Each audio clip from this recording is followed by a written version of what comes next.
The Skatepark of Tampa isn't just skateboarding. It's special, it's iconic. It started as just sort of a group of people doing something just for the love of skating and then turned into what it is now. It's like this cultural connectivity that makes the skate park what it is.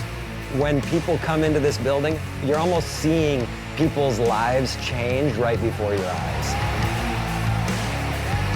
My name is Brian Schaefer, and this is the Skatepark of Tampa.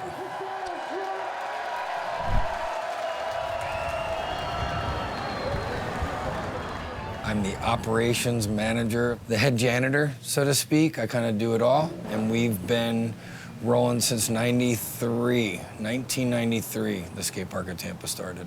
I mean, Brian's the owner and founder, obviously, and he's like the front man of the band.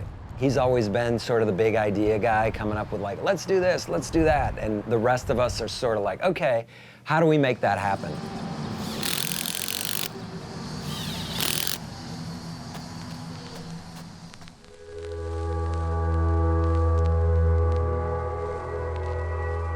The Skatepark of Tampa started in '93, like January 1.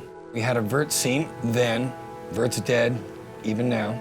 Zitzer moved to town in like probably 90, 91, pursuing his college education while he was riding for New Deal, striving to be like a professional skateboarder. I went to college with 100% in order to be somewhere where I could be skating. That was it. I wasn't even going to learn anything. I was just like, where can I be where there's skateboarding happening? And they had a really good vert scene here. That's what brought me down here. And then I met Schaefer just through the vert scene. You know, every vert skater knew every other vert skater. Our vert scene kind of like died in like a couple years. Zitzer somehow, his parents were like, I'll help you build a vert ramp. So ta-da, we had a 32-foot wide vert ramp in Drew Park. That came to an end. We had to store the vert ramp. Went on my first real trip to California. Showed up at San Jose Skate Park. You know, like Cab, a whole bunch of old vert skaters. All those dudes had a warehouse and they lived there. So we spent like a good month and a half there. They let us barter and work and trade sodas and chips for skate time, and they all lived there. So there was locker rooms there and offices, so it was like, hey, we know our ramp's coming down. Maybe this is our solution.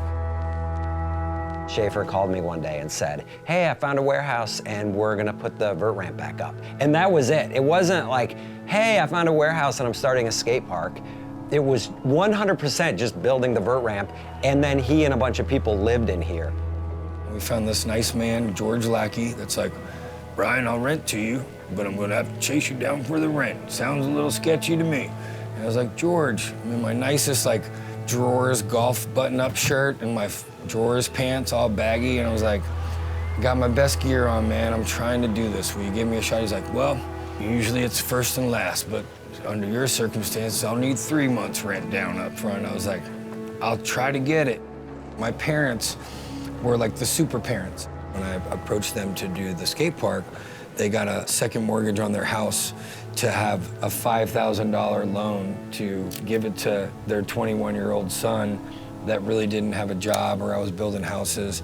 And I was like, if I have to go work at the car wash, I can pay $170 a month for 3 years to pay this back. And they're like, okay, son, we believe in you. But they had my back, and they put the blood and sweat into this, just as I did and everybody else that lived here back in the day. Welcome to the pro shop. You got all the stuff you need, clothes, shoes, boards. I think at the very beginning, it honestly was just a vert ramp sitting inside the middle of the warehouse and people living in what are now the offices downstairs. I guess there was a shop, but it was super budget. So over time, I think they realized like it's really worthwhile to put some effort into making a good shop. And then, I mean, you go in that shop now, it's amazing. And their online business is crazy good. I lived here for 2 years. Other people have went on to live here for 4 years. Next thing you know it, we kicked all the residents out because we needed room for the skate shop. The times of like being in a towel, full tattoos, drinking a beer at like 10 a.m. on a Saturday and walking through the shop to get to the sketchy shower on the other side. So that kind of simmered down. It started as just sort of a group of people doing something just for the love of skating, and then slowly turned into what it is now. I mean, it took 31 years, but here we are. The order of which came first, Tampa Am or Tampa Pro? It kind of started organically with a local contest that kind of was bigger than just a local contest, and people came from out of town. So the AM contest sort of kicked it off, but that contest, and we're talking like 94, then led to be like, hey, we should do a pro contest. I think Mike Vallely won the first pro contest. You know, I'd have to go back to my brain that has ran out of space. But the pro contest then like put us into like, hey, let's do an AM contest at the level of what we just did with the pro contest. At that point, in 1993, 94, 95, skating was dead as dead. And so there was nothing happening. That's who Brian is a dude who's like, hey, nothing's happening, I'm gonna make something happen. To have never done a contest in your life and then throw a pro contest was a huge deal. But he just did it, and since we'd traveled around and met so many people, he just started making phone calls, talking to team managers, talking to company owners, and saying, I'm doing this contest, can you support it? Can you send people here, etc. And people showed up. And it was so crazy, because Tampa was not on the map in skateboarding. It wasn't like people came to Tampa for any reason. It was just, yeah, there was a good local scene, and then Brian did Tampa Pro, and it's gone from there. Crazy memories or things that really stand out, of course. The loop in 2001, that was super sick. Not only me flying out of it, but after Peter Hewitt and I went to the hospital, Bob Burnquist did it switch.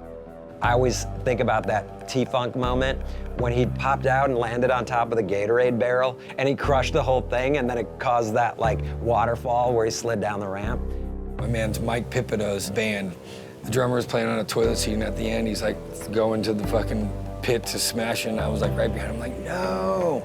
And Dustin Charlton is in the pit, and the dude smashes a toilet, the whole thing on top of his head, almost killed him, straight to the hospital. I don't know, the moat races were pretty epic. I could tell tons of stories, but living here was great, and seeing every contest still to this day is awesome. Tampa Am can change your life, you know? A good example is when Sierra Fellers won Tampa Am that year.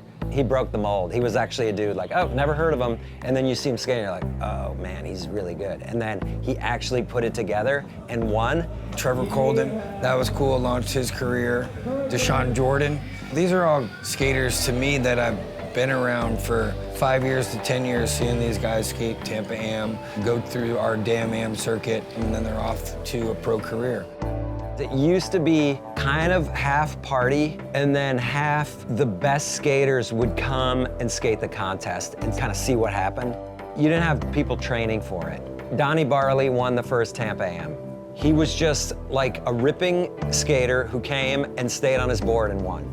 That would never happen anymore. You have to be one of those dudes that's training just to make the finals, maybe even semifinals. And so the consistency has changed a ton. The level of seriousness it takes for you to get there has changed. The party aspect, we still promote it. We want this contest to be fun and engaging and not just a contest and you go home. But the mentality of a lot of the skaters is a lot more focused on coming and doing the run.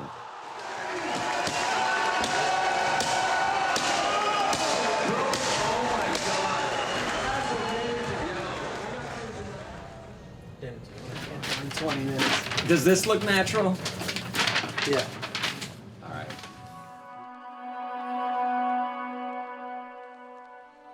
The Skatepark of Tampa wouldn't be here without Paul Zitzer.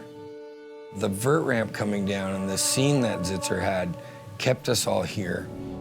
It was Mike Frazier, Lance Conklin, Mike Dare, Scott Conklin. Kenny Hughes was here all the time, Pete Thompson, the photographer. Dan Wolf started coming here when he was filming Eastern Exposure, and he was bringing Maldonado and Kerry Getz and Bam. The whole coast was coming down because in the winter they didn't want to be there, and here it was a great scene. If it was just a skate park in the middle of nowhere, it wouldn't work. It's driven by the skateboarding, but there's a culture in the community that makes the skate park what it is. It's still special. It's iconic.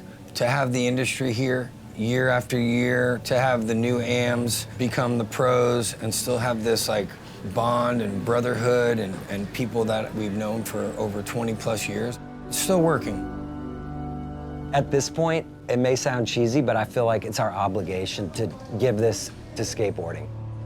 I'm not saying it needs more traditions, but it needs things that have some weight and some history rather than just another Instagram clip. If we can't do it, we have to hand it to somebody else and say, like, you better figure it out and do it right. Even if you get last place, I'd like to think that everybody's like, that was so fucking fun. Can't wait to go back to Tampa to get last place and still leave having a great time. You know, that's my take on it. It's an institution in skateboarding. There's too many milestones. Here's my claim. There's more memorable moments have gone down in this building in skateboarding than anywhere else in the world. What would be next? Nah, nothing comes close.